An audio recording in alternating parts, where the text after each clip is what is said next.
नमस्कार दोस्तों, आपने अगर हमारे चैनल को सब्सक्राइब नहीं किया है तो अभी करें ताकि हमारी हर खबर आप तक डायरेक्ट पहुंच सके। धन्यवाद। सांसद मन्नालाल रावत धर्म के नाम पर नफरत फैलाना बंद करे। उदयपुर 16 सितंबर। उदयपुर सांसद मन्नालाल रावत द्वारा माकपा के राष्ट्रीय महासचिव सीताराम येचुरी के निधन पर सोशल मीडिया में अपनी एक पोस्ट में उनके धर्म को ईसाई बताते हुए विषैले वामपंथी द्वारा अपने हिंदू नाम से लोगों को बेवकूफ बनाने और वामपंथी के हिंदू धर्म के दुश्मन होने तथा दूसरी पोस्ट में पूरे परिवार द्वारा इस्लाम मानने व सीमा चिश्ती से विवाह के बाद इस्लाम कबूल करने का लिखने पर माकपा जिला सचिव राजेश सिंघवी ने रावत पर धर्म के आधार पर नफरत फैलाने का आरोप लगाते हुए कहा कि रावत का धर्म जो भी हो वह उनका व्यक्तिगत मामला है, लेकिन वे इंसानियत को मानने वाले नहीं है और नहीं जनप्रतिनिधि कहलाने लायक है।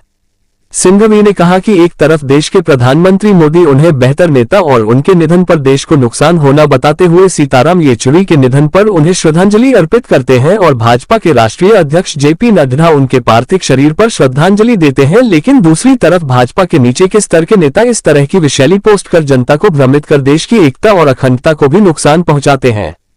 सांसद रावत को ये भी याद होना चाहिए कि भाजपा सरकार ने वर्ष 2017 में इन्हीं सीताराम येचुरी को उनकी योग्यता के आधार पर सर्वश्रेष्ठ सांसद चुना था। सिंघवी ने कहा कि कम्युनिस्ट कभी भी धर्म और जाति की राजनीति नहीं कर आम मेहनतकश जनता की एकता की बात कर उनके अधिकार के लिए संघर्ष करता है। सीताराम येचुरी का जीवन देश की आम जनता के लिए मिसाल है, फिर भी दुनिया में नहीं रहने वाले व्यक्ति पर इस तरह की टिप्पणी एक संकीर्ण और विकृत मानसिकता वाला व्यक्ति ही कर सकता है। सिंघवी ने कहा कि सांसद रावत अगर अपनी इस पोस्ट पर माफी नहीं मांगेंगे तो उन्हें कानूनी कार्यवाहियों का भी सामना करना होगा। राजेश सिंघवी। साथियों, आपको धन्यवाद। जैसा कि हम सभी जानते हैं, भारत की कम्युनिस्ट पार्टी मार्क्सवादी के राष्ट्रीय महासचिव कॉमरेड सीताराम येचुरी का 12 सितंबर 2024 को देहांत हो गया और उनके देहांत पर न सिर्फ हमारे देश के दुनिया भर के जो लीडर है उन्होंने उनको श्रद्धांजलि दी। हमारे देश के जो प्रधानमंत्री है नरेंद्र मोदी जी, उन्होंने भी अपने पोस्ट में उनको श्रद्धांजलि देते हुए उनका फोटो भी शेयर किया। बीजेपी के जो राष्ट्रीय अध्यक्ष नड्डा जी वो भी उनको श्रद्धांजलि देने पहुंचे और हमारे देश के सभी राजनीतिक दलों के नेताओं, सामाजिक और राजनीतिक संगठनों के नेताओं ने और जो किसी भी राजनीति से ताल्लुकात नहीं रखते उन सभी ने जाकर सीताराम येचुरी को श्रद्धांजलि दी। दरअसल सीताराम येचुरी न सिर्फ सीपीएम के राष्ट्रीय महासचिव थे, वो एक देश के दबे कुचले जो भी लोग थे उनकी आवाज़ थे और पूरा जीवन उन्होंने जनता के, मजदूर किसान, मेहनत कश वर्ग की जनता के हित के संघर्ष में अपना दिया है। वो 2 बार सांसद भी रहे और हमारे देश की जो मौजूदा सरकार है भाजपा की, उन्होंने 2017 में उनको सर्वश्रेष्ठ सांसद होने का भी उनको उपाधि दी थी। पूरा देश उनके निधन से व्याकुल रहा है, लेकिन हमारे यहाँ के जो सांसद है मन्नालाल जी रावत, उन्होंने जो परसों है 15 तारीख को एक पोस्ट उन्होंने अपनी फेसबुक पे डाली जिसमें उन्होंने सीताराम येचुरी को संदर्भित करते हुए विषैले वामपंथी होने, हिंदू धर्म के विरोधी होने, इस्लाम को मानने वाले होने, ईसाई धर्म को अपनाने वाले होने, इस तरह की अनगलन टिप्पणी करने के साथ साथ उन्होंने उनकी पत्नी जो सीमा है उन पर भी उन्होंने ऐसे आरोप लगाए। इसी बात को लेकर हम लोग यहाँ पर सारे जो वामपंथी पार्टियों के और जो हमारे उदयपुर जनहित मोर्चा है उनकी ओर से आज ये हमने प्रेस कॉन्फ्रेंस रखी और ये बताने के लिए भी रखी है कि ये जो हमारे सांसद है, हमारे उदयपुर की जो जनता है, आम जनता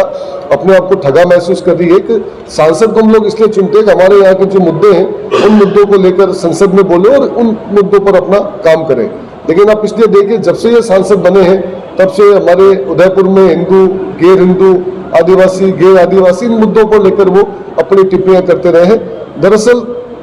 ये जो धर्म का जो मामला है, हम लोग भी बड़े संवेदनशील इसको मानते हैं और हम लोग संविधान को मानने वाले लोग हैं और इन्हीं जो हमारे सांसद हैं उन्होंने भी संविधान की उन्होंने शपथ ली थी जिसमें उन्होंने कहा था संविधान की हम लोग रक्षा करेंगे और ये संविधान हर इंसान को वो अपना अधिकार देता है कि वो किस धर्म को माने या किसी भी धर्म को न माने। जहां तक सीताराम येचुरी की बात है, वो व्यक्तिगत रूप से नास्तिक थे